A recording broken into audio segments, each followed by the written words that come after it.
नमस्कार विद्यार्थी मित्रांनो, स्कॉलरशिप आणि बरंच काही या आपल्या यूट्यूब चॅनलमध्ये तुम्हा सर्वांचं पुन्हा एकदा मनापासून स्वागत. आज आपण गणित विषयासाठी इयत्ता तिसरीचा पुढचा जो घटक आहे अतिशय महत्त्वाचा आहे तो म्हणजे समविषम संख्यांवरचे प्रश्न. तर ते प्रश्न मी तुम्हाला समजावून देणार आहे. आता समविषम संख्यांवरचे प्रश्न सोडवताना त्याचे काही नियम असतात, परंतु लहान मुलांना हे नियम समजतीलच असं नाही किंवा त्यांच्या लक्षात राहतीलच असं नाही. मग आपल्याला ही उदाहरणं कशा पद्धतीने सोडवायची ते आज आपण समजून घेणार आहोत. तर याच्यामध्ये तुम्हाला 1 ते 999 पर्यंत जे समविषम संख्या आहेत त्या ओळखता आल्या पाहिजेत. आणि फक्त त्या ओळखा असा प्रश्न नसतो, तर प्रश्न कशा प्रकारचे असतात ते आपण पाहणार आहोत. त्याच्या आधी अगदी एक बेसिक म्हणून तुम्हाला मी याच्या अगोदर हे सांगितलेलं आहे.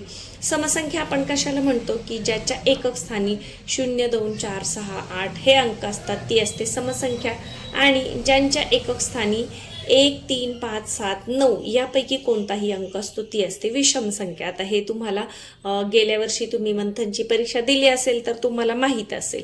तर पहा, आपल्याला समविषम संख्या ओळखता येतात. आता 1 ते 100 मध्ये पहा, एक सम असते आणि एक विषम असते. म्हणजे समजा एक विषम संख्या आहे, 2 सम आहे, 3 विषम आहे, 4 पुन्हा सम आहे, असं एकाआड एक सम आणि विषम संख्या आपल्या 1 ते 100 पर्यंत असतात. म्हणजे त्याच्याही पुढे असतात, परंतु समजण्यासाठी मी हे सांगत आहे. तर समजा 1 ते 100 पर्यंत किती संख्या असतील, तर 50 सम असतील आणि 50 विषम असतील. 1 ते 50 पर्यंत किती सम आणि किती विषम असतील, तर 1 ते 50 पर्यंत 50चे 2 भाग करा, 25 सम असतात आणि 25 विषम असतात. याच पद्धतीने जर तुम्हाला म्हटलं 1 ते 10 पर्यंत किती संख्या सम आणि किती विषम, तर 1 ते 10 पर्यंत 5 संख्या सम असतात आणि 5 विषम असतात. म्हणजे अर्धे अर्धे करायचे. आता याच्यावरचे प्रश्न कसे असतात, तर इयत्ता तिसरीचं मार्गदर्शक आहे इथे माझ्याकडे, आणि त्याच्यातला जो हा गणितचा व्यवसाय आहे तो आपण सोडवायला घेतलेला आहे. त्याच्या अगोदर मंथनचे फॉर्म भरणं सुरू झालेलं आहे. 31 जुलैपर्यंत फॉर्म भरण्याची शेवटची मुदत आहे. तर नक्की सर्वांनी या परीक्षेला बसा. परीक्षा ही आपल्या सरावासाठी आहे. परीक्षेमुळे आपला जो जास्तीचा अभ्यास आहे तो होतो. गणित, बुद्धिमत्ता, इंग्रजी, मराठी. आणि जेव्हा तुम्ही मंथनचा अभ्यास करता तेव्हा तुमची प्रज्ञाशोध, स्कॉलरशिप आणि कोणतीही स्पर्धा परीक्षा असेल तर त्याची आपोआपच तयारी होते. म्हणजे विषयाचा जो पाया आहे तो पक्का करण्यासाठी ही परीक्षा खूप महत्त्वाची आहे. चला तर प्रश्नांकडे वळूया. पहा, 1 ते 100 या संख्यांमध्ये समसंख्या किती आहेत. आता मी आत्ताच सांगितलं 100 असतील तर 50 सम आणि 50 विषम. मग कुठे आहे पर्याय क्रमांक 1 चा गोल तुम्ही तिथे रंगवायचा आहे. पुढे पहा, खालीलपैकी विषम संख्या कोणती. आता पहा, एकक स्थानी 2 आहे, 4 आहे, 6 आहे, 7 आहे. मग एकक स्थानी 7 आहे म्हणजे विषम संख्या ही आहे. पुढे 1 ते 50 मध्ये विषम संख्या किती असतील. 50 मध्ये 25 सम आणि 25 विषम. मग कुठे आहे पर्याय क्रमांक 1 पाहायचा आणि त्याचा गोल तुम्हाला तिथे रंगवायचा आहे. यानंतर 100च्या मागील क्रमाने येणाऱ्या 2 समसंख्या कोणत्या. 100च्या मागील म्हणजे 100च्या अगोदर. मग पहा, 100च्या अगोदर 100 ही काय आहे, समसंख्या आहे. मग 100च्या अगोदर कोणती येते, 99 येते. पण 99 समसंख्या आहे का, नाही. तर मग कोणती येणार, 98 येणार. आणि 98च्या अगोदर कोणती येणार, 96. पहा, 96 आणि 98. कुठे आहे 96 आणि 98, पर्याय क्रमांक 3 हे आहे तुमचं उत्तर. पुढीलपैकी कोणत्या पाड्यात विषम संख्या असू शकतील. आता विषम संख्या पहा, 4 एके 4, 4 दुने 8, 4 त्रिक 12, 4 चौक 16 म्हणजे सगळा समपाढा येतोय. 6चा सुद्धा सम येणार आहे. आता 3 ही स्वतः विषम आहे, त्यामुळे याच्यामध्ये विषम संख्या येऊ शकतात. तुम्हाला 3चा पाढा येतोय पटकन म्हणून पहा, 3 एके 3, 3 दुने 6, 3 त्रिक 9 आली विषम संख्या. म्हणजे आपलं उत्तर काय आहे, पर्याय क्रमांक 3. 3 हीच काय आहे, 3च्या पाड्यामध्ये विषम संख्या असणार आहे. यानंतर 7च्या पुढील 5वी विषम संख्या कोणती. आता पहा, 7च्या पुढील 5वी विषम विचारले. 7 ही काय आहे, स्वतःच एक विषम आहे. त्याच्यानंतर येतो 8. 8 विषम आहे का, तर नाही, म्हणजे ही नाही येणार. मग पहिली विषम असणार आहे 9. त्यानंतर असणार आहे 11. पुढे मोजा, 1 1 च्या अंतराने मोजा. 11 नंतर 12 सोडून द्या, 13 नंतर 14 सोडून द्या, 15 नंतर 16 सोडून द्या, 17. पहा, 1 2 3 4 5 म्हणजे 5वी विषम संख्या कोणती आली, 17. तर तुम्हाला कोणती कोणतीही विचारली असेल तर एक एकचा अंतर ठेवा आणि संख्या लिहून काढा. पहा, 7 नंतरची पहिली, ही दुसरी, 11, तिसरी, चौथी आणि 5वी. आपल्याला विचारले 5वी कोणती आहे, तर 17 आहे. मग 17 कुठे आहे पहा, पर्याय क्रमांक 3 हे आहे तुमचं उत्तर. तर या पद्धतीने पटापट संख्या लिहायच्या आहेत, कच्चं काम करायचं आहे आणि तुमचं उत्तराचा जो गोल आहे तो रंगवायचा आहे. आता 19च्या मागील चौथी समसंख्या कोणती? मागील म्हणजे अगोदरची. मागील म्हणजे कोणती? अगोदरची. आता मी इथे 19 लिहिते.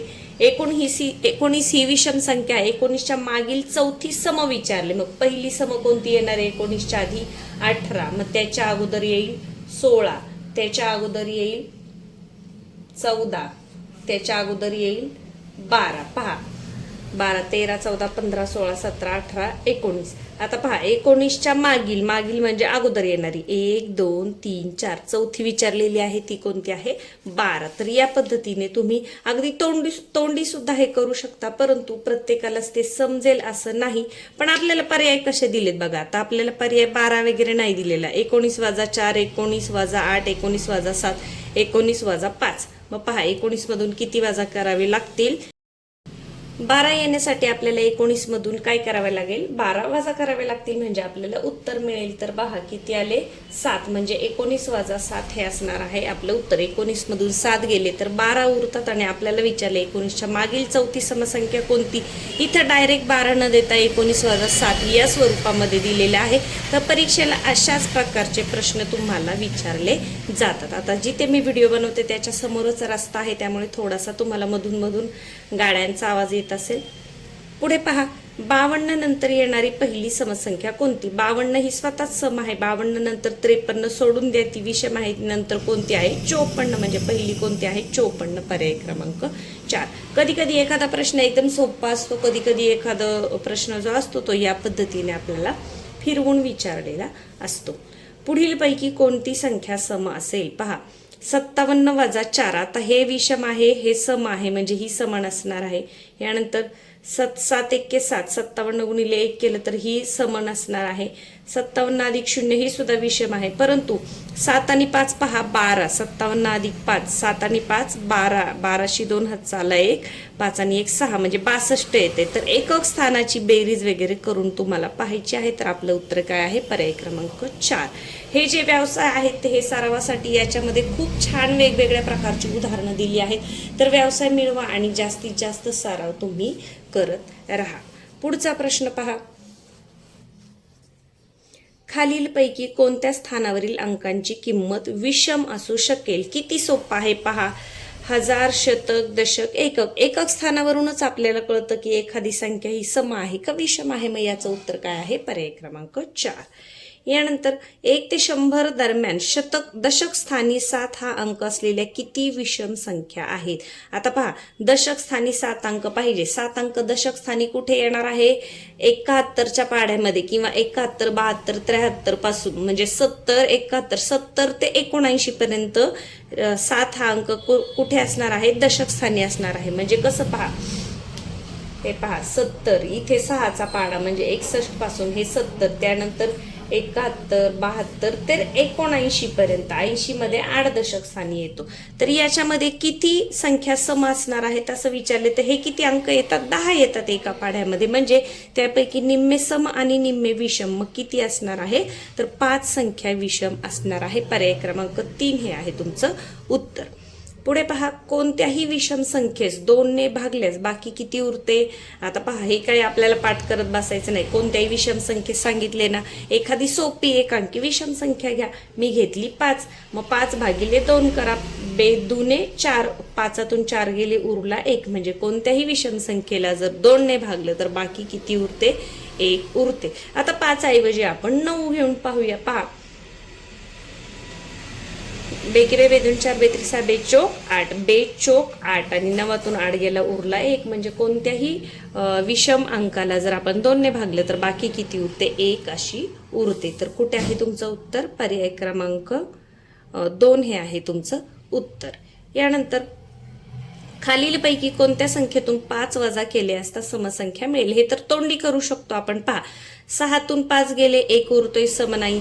यानंतर 6तून 5 गेले, इथे सुद्धा नाही. मग इथे पहा, आता 2 वजाबाकी आपण करून पाहूया. काय आहे 422 आणि 131. पहा आता 131 वजा 5 करून पहा. 131 मधून 5 गेले, आता 1 मधून 5 जात नाही, मग इथे 2 राहिले, इथे 11 झाले, 11तून 5 गेले, 5 आणि 5 10 आणि 1 11, म्हणजे इथे 6 उरतात. आपल्याला सम विचारले की विषम विचारले, समसंख्या मिळेल, म्हणजे हेच आहे आपलं उत्तर. आपल्याला समसंख्या मिळाली. आणि 22 मधून म्हणजे 422 मधून जर आपण 5 वजा केले तर किती उरतात पहा. इथे घेतला, 12 मधून 5 गेले, 7 आणि 5 12, म्हणजे हा विषमांक उरला. या पद्धतीने काही ठिकाणी तोंडी आणि काही ठिकाणी पटकन कच्ची आकडेमोड तुम्ही करायची आहे. तर आपलं उत्तर काय आहे, पर्याय क्रमांक 2. दशक स्थानी 9 हा अंक असलेल्या किती संख्या 1 ते 100 मध्ये आहेत. अगदी सोपं, मागाशी बघितलं आपण किती असणार आहेत, 5 असणार आहे. मग दशक स्थानी 9 विचारू द्या, 8 विचारू द्या, 6 विचारू द्या, 5 विचारू द्या, कोणत्याही प्रकारचा प्रश्न आला तर तुम्ही अगदी पटकन घेऊ शकता. किती असणार आहेत, 5 सम आणि 5 विषम संख्या असणार आहेत. पुढीलपैकी कोणत्या पाढ्यात सर्व विषम संख्या असतील, तर सर्व विषम संख्या कोणत्याच पाढ्यात नसतात. याचं उत्तर आहे पर्याय क्रमांक 4. पहा, 5 एके 5, 5 दुने 10 आली सम, 6 एके 6, 6 दुने 12, हा तर प्रश्नच नाही. 11 एके 11, 11 दुने 22, 22 म्हणजे एकक स्थानी 2, ही याच्यात सुद्धा सम येतील. सर्व विषम येतील का नाही, म्हणून आपलं उत्तर काय आहे, पर्याय क्रमांक 4. 6 आणि 4 या दोन्ही पाढ्यांमध्ये असलेल्या एकूण विषम संख्या किती. पटापट मोजा, बोटावर सुद्धा मोजू शकता. पहा, विषम संख्या आली की या पद्धतीने बोट करा. 6 एके 6, 6 दोन 12, 6 त्रिक 18, 6 चौक 24, 6 पंचे 30, 6 6 36, 6 7 42, 6 8 48, 6 9 54, 6 10 60, म्हणजे 6च्या पाढ्यामध्ये एक पण नाही. 4च्या पाढ्यात पहा, 4 सुद्धा सम आहे, त्याच्यामध्ये सुद्धा येणार नाही एक सुद्धा. 4 एके 4, 4 दोन 8, 4 त्रिक 12, 4 चौक 16, 4 पंचे 20, 4 सक 24, 4 7 28, 4 8 32, 4 9 36, 4 10 40, म्हणजे या दोन्ही पाढ्यांमध्ये विषम संख्या एक सुद्धा नाही. म्हणून आपलं उत्तर काय आहे, पर्याय क्रमांक 3, शून्य विषम संख्या असणार आहेत. पुढे पहा, 3 क्रमवार विषम संख्यांची बेरीज खालीलपैकी कोणती संख्या असेल. आता 3 क्रमवार विषम संख्या, तुम्ही आता ह्याचा विचार करत बसायचं ना, लगेच 3 क्रमवार विषम संख्या घ्या. जसं 1 घेतलं, 3 घेतलं, 5 घेतलं. पहा, 3 आणि 1 4, 5 आणि 4 9. मग 9 काय आहे, 9 ही विषम संख्या आहे. तर काय असणार आहे, विषम संख्या. पर्याय क्रमांक 2 हे आहे तुमचं उत्तर. या पद्धतीने छोट्या ज्या 1 ते 10 मधल्या संख्या आहेत त्या पटकन घेऊन तुम्ही याची उत्तर काढू शकता. याच्यासाठी तुम्हाला कोणतेही नियम लक्षात ठेवायची गरज नाही.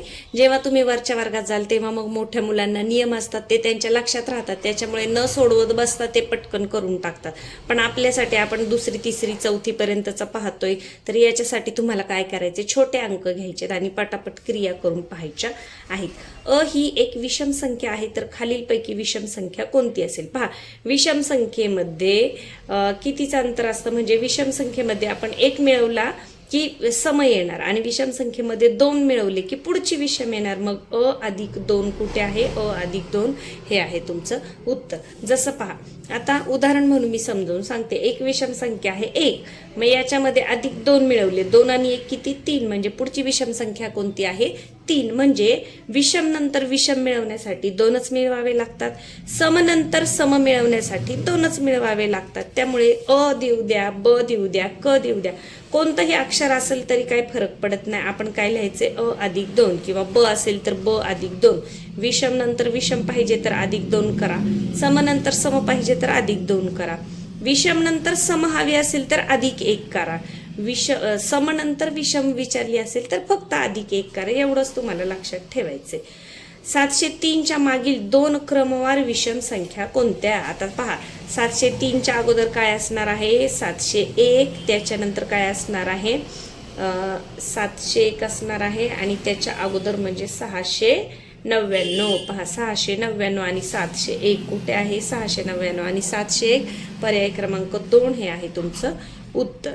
पुढे, खालील पर्यायातील 3 अंकी विषम संख्या कोणत्या. आता 3 अंकी विषम संख्या पहा, ही तर 3 अंकी नाहीये, ही पण नाहीये, ही एक विषम आहे, ही म्हणजे क आणि ड. क आणि ड कुठे दिले, पर्याय क्रमांक 4 मध्ये दिले, क आणि ड बरोबर, हेच आहे तुमचं उत्तर. पुढे, सोबतच्या आकृतीत एकूण किती समसंख्या आहेत. पहा, 1 2 3 4 4 समसंख्या आहे पर्याय क्रमांक 2. पुढे खालीलपैकी संख्यांची अयोग्य जोडी कोणती? आता हे सम आहे का नाही म्हणजे ही अयोग्य जोडी आहे. हे सम आहे का आहे. हे विषम आहे का नाही म्हणजे ही एक अयोग्य जोडी आहे. म्हणजे अ क आणि ही विषम आहे. अ क आणि ड. अ क ड कुठे आहे? पर्याय क्रमांक 3 हे आहे तुमचं उत्तर. खालीलपैकी शतकस्थानी 9 हा अंक असलेली समसंख्या कोणती? शतकस्थानी 9 असलेली इथं आहे. सम आहे का नाहीये? ही विषम आहे. ही सम आहे. इकडे तर प्रश्नच नाही. मग त्याच्यामुळे फक्त क कुठे दिले? फक्त क योग्य. पर्याय क्रमांक 4. खालीलपैकी 400 पेक्षा मोठी विषम संख्या कोणती? 400 पेक्षा मोठी विषम अ आहे, यानंतर क आहे आणि यानंतर ही सम आहे. म्हणजे अ आणि क कुठे आहे? पर्याय क्रमांक 3. पुढीलपैकी कोणत्या पर्यायातील सर्व संख्या सम आहेत? पहा इथे नाहीये. पटपट नजर फिरवायची. 7 0 3 म्हणजे ही सम नाहीये. 9 हे पण सम नाहीये. पुढे चला, लगेच सगळं वाचत बसायचं नाही. 4 8 8 म्हणजे हे सम आहे. 4 0 5 हे पण नाही. मग फक्त क कुठे आहे? पर्याय क्रमांक 4 हे आहे तुमचं उत्तर. खालीलपैकी कोणती संख्या विषम नाही? विषम नाही म्हणजे सम आहे. मग ती कोणती आहे? पर्याय क्रमांक 3. यानंतर 9च्या पाढ्यातील समसंख्या कोणत्या? आता पहा, 9 1 9 9 2 18 9 3 27 9 4 36 मग 18 पण आहे आणि 36 पण आहे. 9 8 72 म्हणजे क अ क आणि ड योग्य. अ क ड योग्य. पर्याय क्रमांक 4 हे आहे तुमचं उत्तर. तर समविषम संख्यांवर या पद्धतीचे प्रश्न विचारले जातात. हे प्रश्न अतिशय सोपे असतात. तुम्हाला कुठलेही नियम लक्षात ठेवायचे नाही. समविषम संख्या ओळखता आली की पटापट कच्चं काम करायचं आहे आणि या पद्धतीने ही उदाहरणं सोडवायची आहेत. फक्त अट एकच आहे की तुमचे पाढे चांगल्या पद्धतीने पाठ असले पाहिजेत. मी बऱ्याच वेळा व्हिडिओमध्ये प्रत्येक व्हिडिओमध्ये सांगते की तुम्ही पाढे रोज पाहून म्हणा, ते तुमचे आपोआप पाठ होतात. तुम्ही इयत्ता 3रीला 4थीला असाल तर 25-30 पर्यंत पाढे तुम्हाला आलेच पाहिजेत. 3रीच्या विद्यार्थ्यांना निदान 25 पर्यंत पाढे तरी आलेच पाहिजे. तर अजूनही वेळ गेलेली नाही. पाढे रोज म्हणायला सुरुवात करा. म्हणजे गणिताच्या या ज्या क्रिया आहेत त्या तुम्हाला अगदी पटापट करता येतात. त्याच पद्धतीने आडव्या पद्धतीने भागाकार आपल्या चॅनलवर सेपरेट व्हिडिओ मी बनवलेला आहे. तर आपण भागाकार कसा शिकलोय या पद्धतीने शिकलोय. तर तसं न करता आता समजा 4/2 आहे. 2 दुने 4. तर या पद्धतीचा भागाकार न करता डायरेक्ट आपण असं एका पायरीमध्ये उत्तर काढू शकतो. तर हा भागाकार कसा करायचा हे सुद्धा शिकून घ्या. स्पर्धा परीक्षांसाठी फार फार फार महत्वाचा आहे. आणि गणिताच्या अभ्यासाबरोबरच तुम्हाला मराठी आणि इंग्रजीची शब्दसंपत्ती सुद्धा वाचत राहायची आहे. चला तर मग व्हिडिओ आवडला असेल तर व्हिडिओला लाईक करायला कुणीही विसरू नका. चॅनलवर नवीन असाल तर सबस्क्राईब करा. तुम्ही लाईक केल्यामुळे जास्तीत जास्त विद्यार्थ्यांपर्यंत हा व्हिडिओ पोहोचण्यासाठी मदत होते. धन्यवाद.